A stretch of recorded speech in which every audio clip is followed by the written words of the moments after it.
Welcome to Unfixed. This podcast explores the intersection of artificial intelligence and the institution of higher education. I am Zach Justice, Professor of Communication Studies and Director of Faculty Development. I am Nick Janos, Professor of Sociology. We are employees of Chico State and we will discuss some of our work, but this podcast is not affiliated with Chico State and the views expressed here are not representative of the university. Unfixed is just part of our portfolio. Check out our writing at meltsintoair.org and subscribe to our twice-a-month newsletter where we run down the top AI news stories and connect them to higher education. Nick, how are we doing today? Oh, I'm great, Zach. How are you? I am doing good. I'm very excited we have a guest today. Yay. Today we have a special guest. Leah Belsky is the Vice President of Education at OpenAI, where she leads the company's work with schools, universities, educators, and students.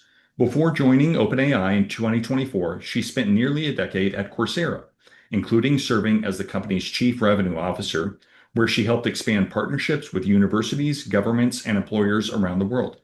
Trained as an attorney, she has also worked at the intersection of technology, public policy, and global access to education.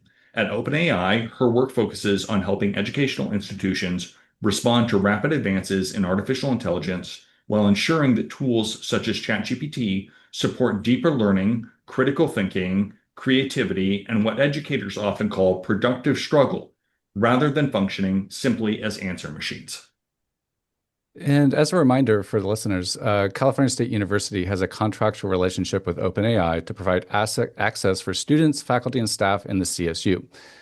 We've recorded and written about this relationship, and we'll share those links in the notes. We are excited to have Leah with us to discuss this relationship and AI in higher education more broadly.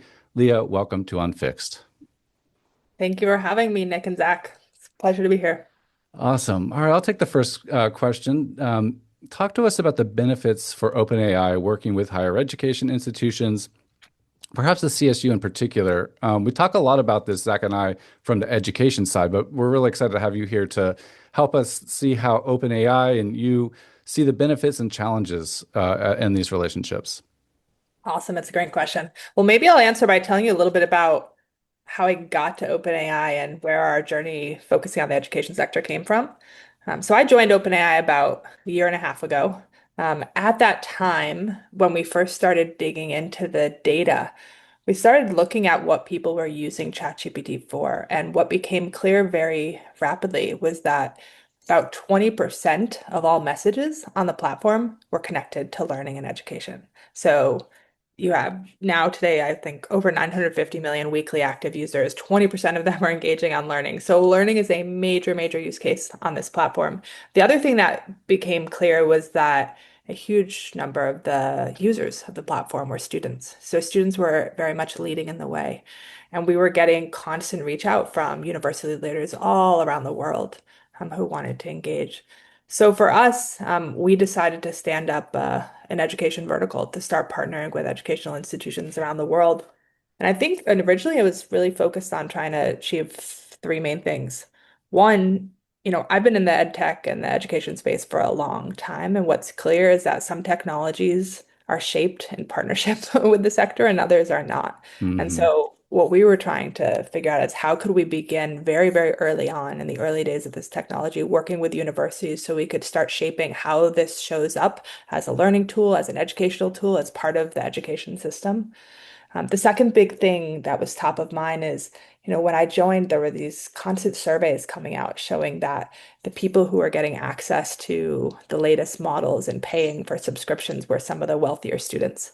And those who were not. And so there was a big focus on driving access and trying to figure out a business model within the higher ed sector where just like every student who comes to campus gets access to the internet and the email and access to the library, we wanted to create we wanted to equalize AI as a core infrastructure for higher education so that any student would be able to get access to the latest models. And then I think the third focus was, and this was really the origin of the CSU partnership, it became very clear that understanding AI, understanding how to learn with AI, understanding how to use it in jobs was going to become crucial for students who wanted to graduate and get jobs and get into the workforce. And so there was a sense that we needed to start collaborating to be able to ensure that every graduate had these skills. Yeah. I have a couple little follow-up questions there. One of them Yeah. you mentioned in your what you were saying about, I think, well, one thing that Zach and I have talked about recently is that I think at the universities, people often confuse something like ChatGPT and LLMs as ed tech, but these are definitely not ed tech. And they happen to be used in education, but that distinction seems to actually be pretty important about how educators, students, faculty, administrators approach these technologies. Could you expand maybe just a little bit about, since you do have a big background in ed tech, how that distinction does kind of matter in this? So I see both ChatGPT, AI, LLMs, the sort of broader field as core technology, core infrastructure that is going to shape every part of life. It's going to shape the way businesses work. It's going to shape the way we interact with the world and the services we consume. It's going to shape the way humans interact with one another. The reason why I bring up ed tech is there have historically been many moments in technology where a technology which sort of became general purpose technology, and others where it also was one that was shaped by the education sector. So to give you an example, early on, when I first got into tech, I was in the video space. The vast majority of video at the time was either showing up in cable TV or on YouTube. Yeah. Higher education was still operating through pen and paper. No one would have video in school. And I remember, working with a company and it was this company, Kaltura, and they said, where do we Oh, yeah, actually we use that. Yeah. use it? Yeah. Yeah. So I was an intern in law school, and the founder of Kaltura said, um, where should we go with this tech? Where should we take it to market? And what we identified was education was a space where it was clear there was an opportunity for people to learn online and learn at a distance. Mhm. And so we started very intentionally leaning in. And I say that as an example because, like, had we not leaned in, there were not actually many providers in the video technology space that were trying to really apply this technology to the education sector. And I think of AI in a similar way. Early on when I first joined OpenAI, I met an amazing CIO, Lev Gonik from ASU, and he sat down at dinner with me, and I was like, "This is really tough. These partnerships between OpenAI and universities for all sorts of reasons. Why are we doing it?" And I remember he grabbed his phone and he said, Leah, this iPhone right here is an example of a device and a piece of technology that many people thought would radically transform education. But it hasn't really, because it hasn't been shaped through deep partnership with the sector. And we don't want to make this mistake with AI and with LLMs and with ChatGPT. So that's the distinction I make. It's not that this is education technology per se, Mhm. but we are at a moment of time where we can shape the trajectory of how this tech does show up in education in the students' lives and how it operates as a tool for learning. And that's the moment I want to seize together. Yeah, that's great. So That just that's such an good. interesting example with a phone. I hadn't really thought about it like that. Nick more than I do, spend a lot of time in the classroom right now. And I think the phone sort of has changed education, but not necessarily in the way that we wanted it to. Nick, Yeah. would you say that's accurate? Yes. Um, but picking up on that, there was another thread that I wanted to make sure we cover just briefly here is that your work and what you're doing with your team at OpenAI is not just focused on higher ed. You're also working with K through 12. And this is something that Zach and I don't write formally Yeah. or speak formally about, but we both have kids that are like 12 years old. We are deeply interested in the K through 12 space, and we've had guests on who've helped us try to see how the difference between AI and these, higher education versus the K through 12. What can you tell us about your approach there, how it might differ from your approach with higher education? Yeah. So we've taken very, very different approaches in higher ed and in K-12. In higher ed, I have a strong point of view that every higher ed student needs access to technology. They need access to the latest models. They need to learn how to learn with it, and they need to learn how not to learn with it. And AI needs to be part of how they grow as critical thinkers, and they need to gain skills. So that is a very strong perspective. In K-12, I feel quite differently. We made a very distinct move in K-12 to say that this tech should not be in schools yet. We should start with teachers. And so we released ChatGPT for teachers, and we launched a program called EDU for countries, where we've been working with teachers around the world. And the specific intent there is twofold. One, teachers need to help guide this generation in how to use this tech, how to use it in ways that will enhance human cognition, enhance human thinking. And it is also very clear that so much of the knowledge work of being a teacher, the administrative burden, can actually be alleviated with AI. So that's really been the focus in K-12, not to sort of present it as a cool tool for students in school, but to lean in with teachers.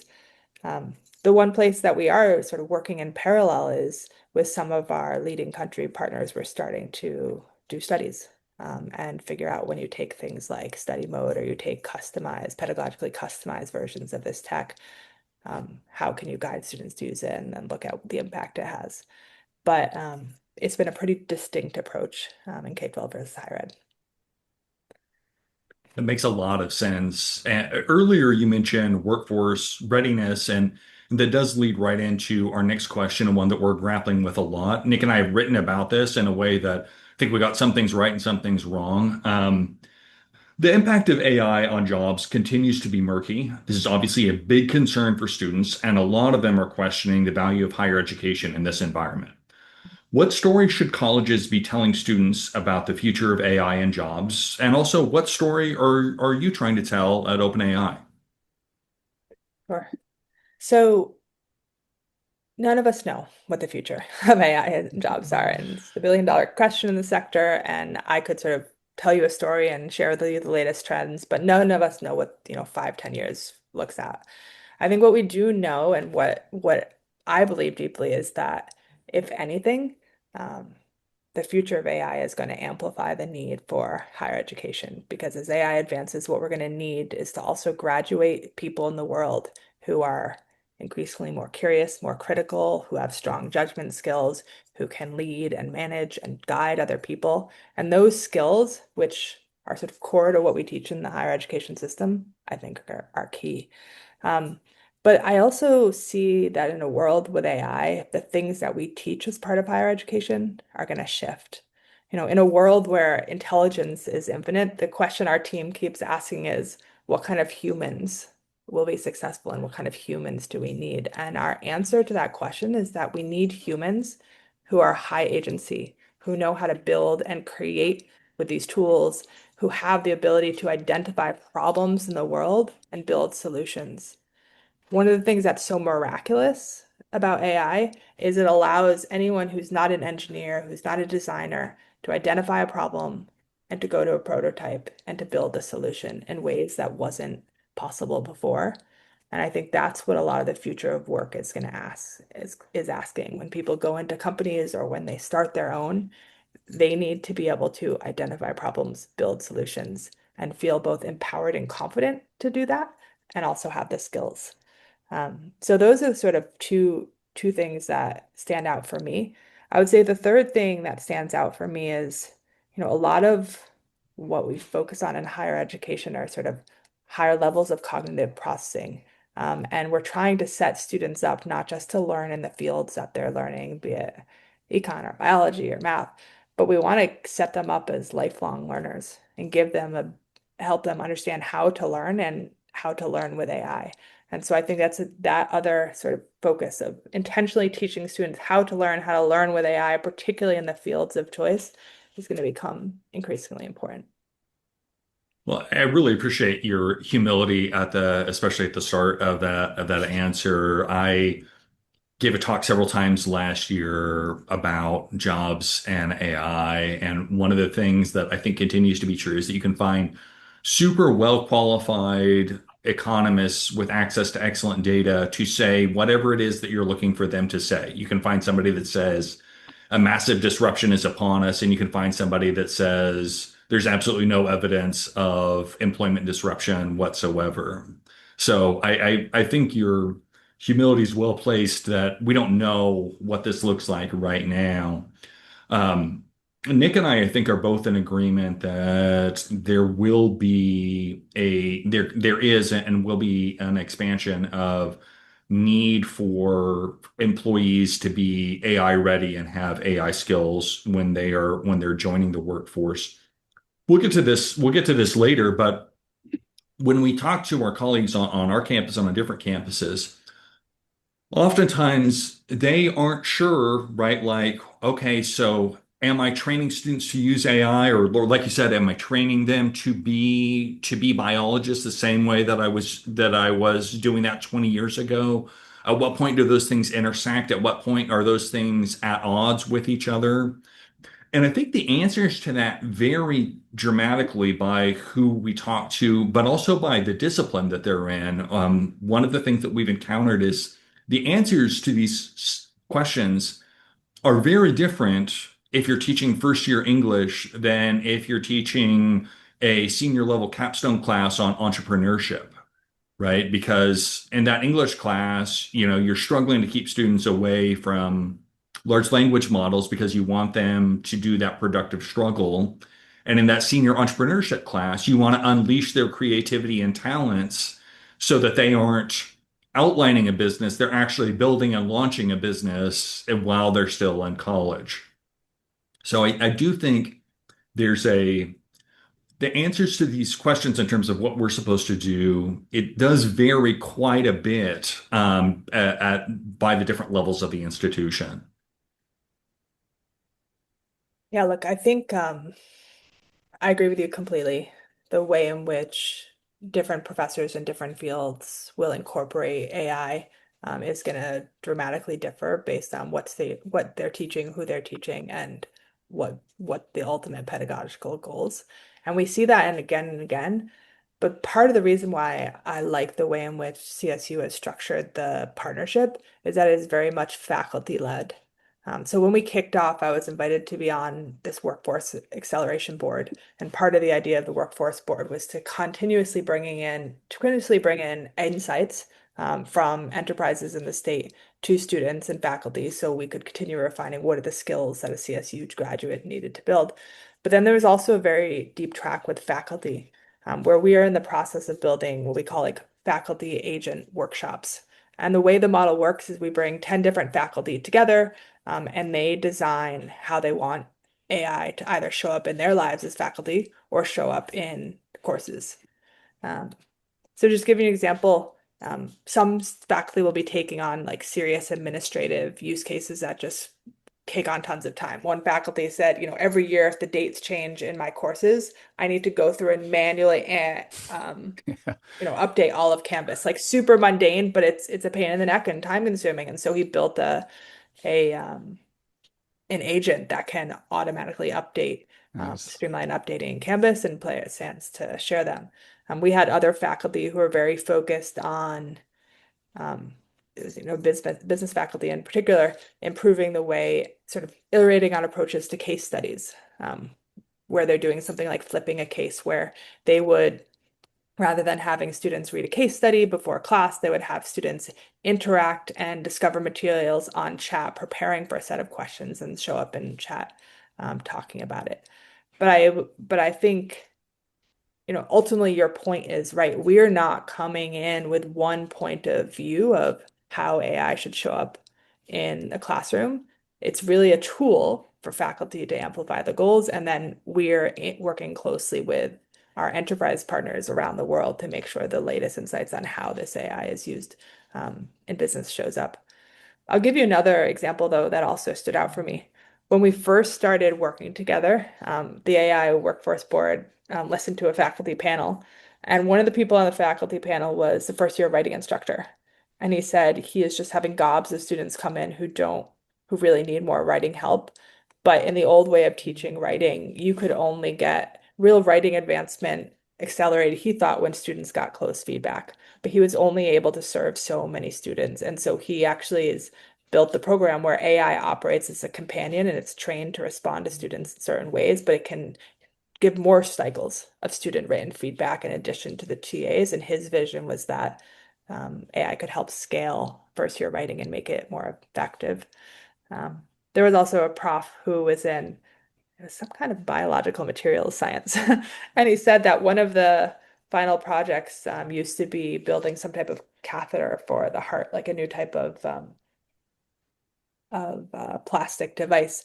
And in a pre-AI world, the project might have been to really scope and build a prototype. And his theory was that in a post-AI world, you could get chat or another AI to build, 5 different prototypes with you. But what you needed from a student was not the prototype. You needed the student to have the ability to evaluate different ideas and different Hmm. product options. And so he was going to focus on training his students to critique different prototypes and also engage with material scientists around the world to get their expert opinion and Yeah. up level their own thinking. Yeah. So I think that gives you a sense of the type of diversity of ways in which the system is engaging AI. No, Yeah. I love that last part, and you don't want to get Nick and I spun up on this, but we wrote a piece about how experience and expertise are more valuable than they've ever been before because of what you just said, that we have to build the capacity to evaluate things for students, to evaluate that this makes sense, this doesn't, this is going to be attractive for this set of constituents or not, whether we're building catheters or business models. Right. That sort of experience and expertise is more valuable than it's ever been before. The ways that we might build it might be changing, but you're absolutely right that it building that expertise for our students is and the leveraging the own expertise that faculty in the CSU and beyond have is that's a bigger part of the job than it's ever been. Nick, Yeah. we're I taking think. too long. I think you have the next question. Okay, yeah, I was just going to say there because I'm in the classroom, so all those examples are incredible to hear. And I think one of the misconceptions that people have who are outside of higher ed is that they just hear all the stories about cheating and all that kind of stuff. And that stuff's really important and really real. But sometimes missing are the ways that individual faculties, departments are actually using these tools to do new things at the university and really do some really exciting stuff. Like in my work and my students, we now have a role play chat, right? We now have the ability of our computer to help us role play and think through different perspectives, which wasn't really possible, especially in asynchronous online learning, where students are autonomized and disconnected, and they can use the chat to connect, but then to connect with me and the other students in other activities, having really thought about problems from different perspectives because the chat allows them to do that. So, I'm going to move on because, as not all faculty are on board or happy with these That's very generous, technologies. Nick. Yeah. So there's been quite a negative reaction across faculty, but especially here in the CSU with the partnership and things like that. Um, Zach and I are on record that we think that the critiques often of the contract with the OpenAI and the CSU seems to kind of think that if the contract were sort of torn up today, that AI would just kind of go away. We find that that's not obviously not true because AI is the next wave of sort of computing in society, and it's going to be there, as you nicely put it, as sort of an infrastructure, whether we like it or not, for individual faculty. So I know you kind of touched on this with your nice examples here, but we would like to hear a little bit how you and OpenAI experienced that criticism, how you respond to some of those concerns faculty have around academic integrity, cognitive offloading, sustainability, those kinds of concerns. Yeah. I really hear and understand the criticisms that faculty have raised um, regarding the contracting, regarding AI, and the concerns they have around cognitive offloading, around cheating, around sort of ruining the integrity of the classroom. They're all things that matter to us and to OpenAI as well. But I actually think those for us are reasons why a system like CSU needs to lean in to guide students in how they use this technology. Because as you said, the tech is here, so much of the innovation is being driven by students, so much of the use is being driven by students. What we owe to our students is instead clear policies, clear guidance, and clear training. One of the things that really stood out to me in the student survey that was circulated around by CSU is that the group that was most interested and had the highest demand for formal AI training from the system was actually first generation students. Mm. right? So Yeah. when we survey students, what we see is that they are desperate to learn how to use AI and how to learn AI skills. The thing that's striking is that for so long, using AI was just about chatting. I would say in the past 2 months, there's just been a massive transformation in how this technology can be used, from coding tools to building agentic workflows to taking on tasks, which, if set right, can run for hours and complement a student. The way AI is being used now in businesses is not something that your average student is going to encounter just by engaging with consumer chat on the web. So now more than ever, if we want to prepare the CSU students for the workforce, I think it's doubly important that we teach them how to use AI in deep, thoughtful ways. So that's what motivates us. And I understand it's complicated, right? Because this technology, if used well, can undermine thinking, it can undermine learning. But that's our challenge, how to guide the use and guide students in using this tech. Also, just give you an example of the type of things we're doing, because when Ed Clark and Chancellor Garcia came to us, they were very focused on workforce development. So we have an entire sort of set of programs focused on connecting CSU students to small businesses in the state. We were talking a little bit about fears about the future of jobs and the future of early career jobs. What we've found in the data is that some of the businesses that lag behind are these medium and small businesses. And so there's an opportunity in the state of California in particular for students who become AI trained to lean in with local businesses, and local chambers of commerce,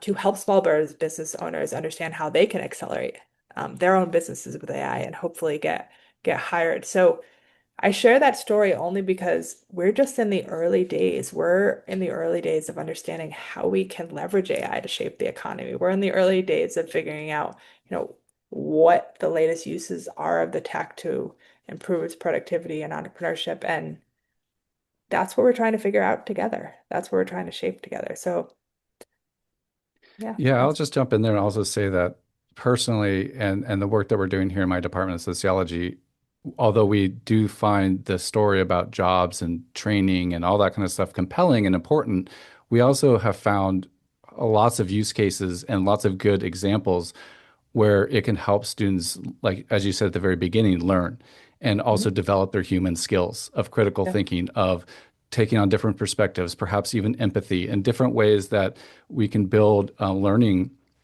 with and through this technology that are new and different, but also get at those core things that I think a lot of faculty who you might see saying negative things are not so much concerned about jobs. They're worried that students aren't learning and their critical thinking's dying. But we've written about this, we've spoken about this a lot. Critical thinking is always alive, and this is always our responsibility to keep it alive, even amongst these technologies. It's the one of the big purposes of having university is not just to produce workers, but to help people and expand new things, to create new things, to invent new things. And I think that's a story that I do align and agree that these technologies are not antithetical to that. It's just a challenge for us here at the university to figure out how to put those in practice. Yeah, the job is different in that there are different set of challenges and different set of opportunities, but in a lot of ways, it still is the same, right? Like we Mhm. have to build capacity in particular domains, we have to build our critical thinking capacity, set them up to do those things.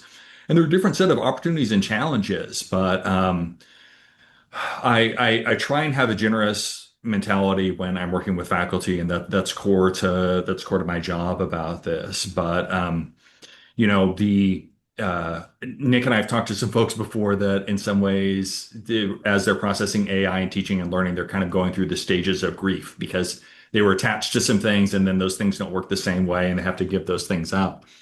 And I don't think it's ever helped somebody in grieving that's grieving to be like, you really need to hurry up your grieving. But like, that's oftentimes what I want to say because like, I do feel like there's some really exciting things on the other side, the kinds of things that Nick and his colleagues are doing in sociology, some of the examples that you shared. But lots of folks are still in different in stages of this, and I'm ready to move forward to a different set of conversations. So. I Um, get it. go ahead. I'm sorry. No, I I get it. I think just two things come to mind. Um, One is that, another big part of the partnership is to lean together on the product side and to figure out not just how we can evolve teaching practices with AI, but how we can actually advance our product so that it does maximize human creativity, thinking, agency. And there's a whole set of work streams where faculty are giving us feedback on various product concepts that we're evolving. I know many people saw the early version of Study Mode, which launched, which is a version of chat that's chained as a tutor. So that's one part of it. The other thing that just strikes me as I hear you is, I was reading this weekend about a lot of the recent social media bans around the world. And, I think, could we have been in a different place with social media if very early on educators and professors and teachers leaned in to educate students about this Mm. technology and helped them build more awareness of the impact it would have on their brain and how and when they might use it. My hypothesis is if that, you know, social media was never a teaching tool. It could have been a learning tool, but it wasn't. But my hypothesis is that the education system leaned in early and grabbed hold of it and partnered. We would have been a very different place than we are now.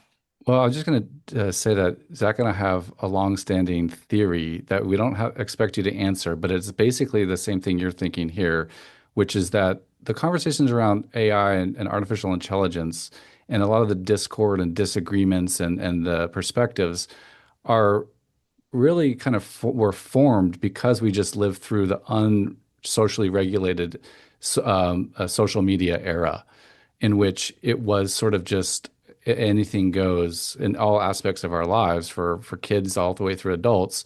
And some of that is like carried over into how we're now talking about this new form of computing, which I think doesn't share a lot of similarities with social media, which shares more similarities with the long trajectory of computers going back to, obviously the middle of the 20th century, but certainly the personal computer with Apple and so on and so forth. So I think that that's one of our threads that we like to kind of tease and sort of like think about a lot.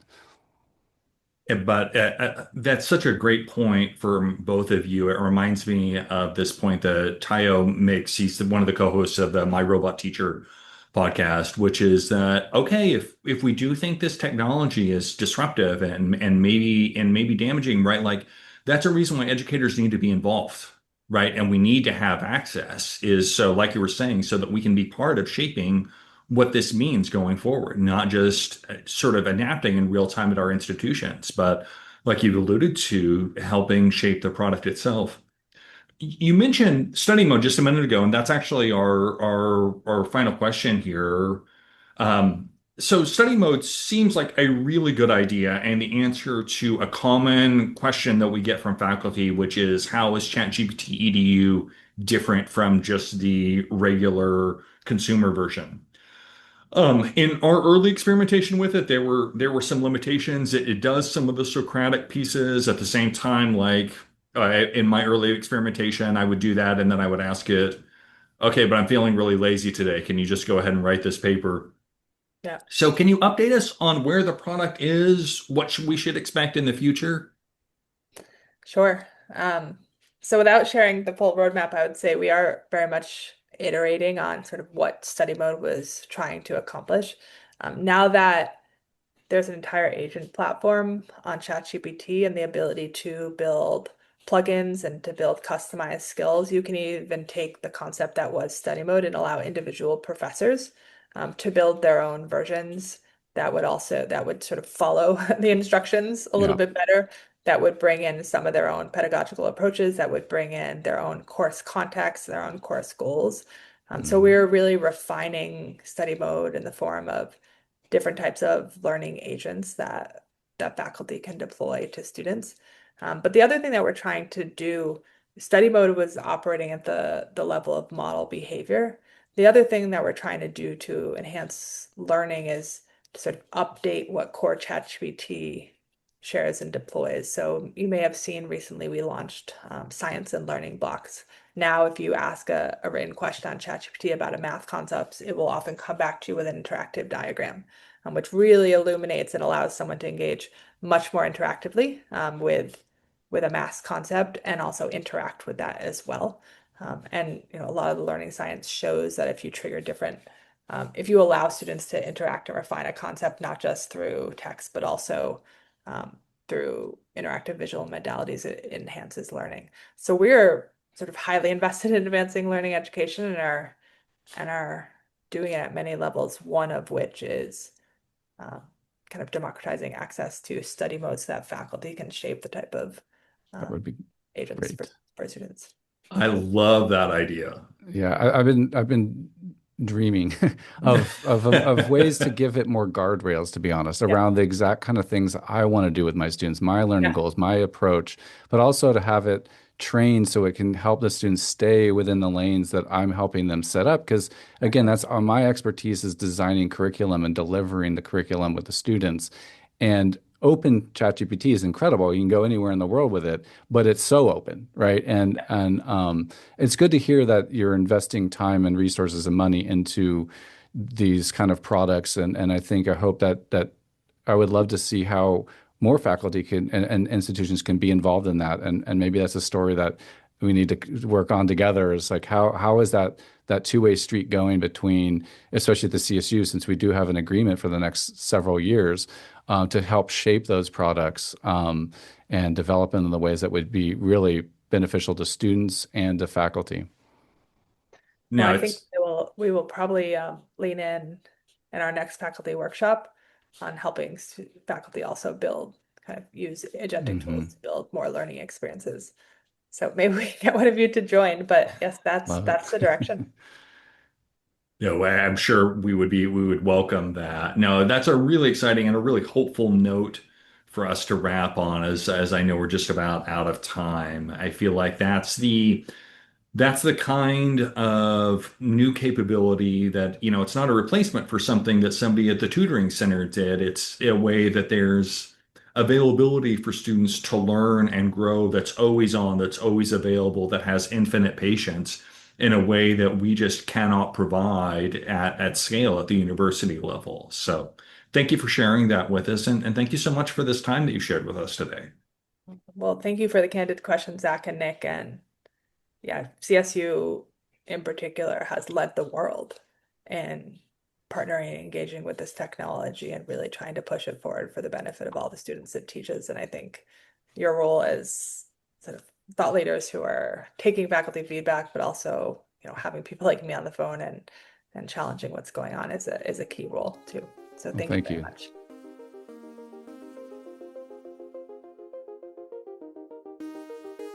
Thank you for listening. If you're enjoying this podcast, please consider subscribing on your favorite podcast platform so you never miss an episode. You can find our writing on meltsintoair.org and on LinkedIn, Zach Justice and Nick Janos. Find these links and more in the show notes. If you have feedback or want to share an idea, email us at unfixed@meltsintoair.org. Thank you to Jamie Gunderson for producing and editing the show.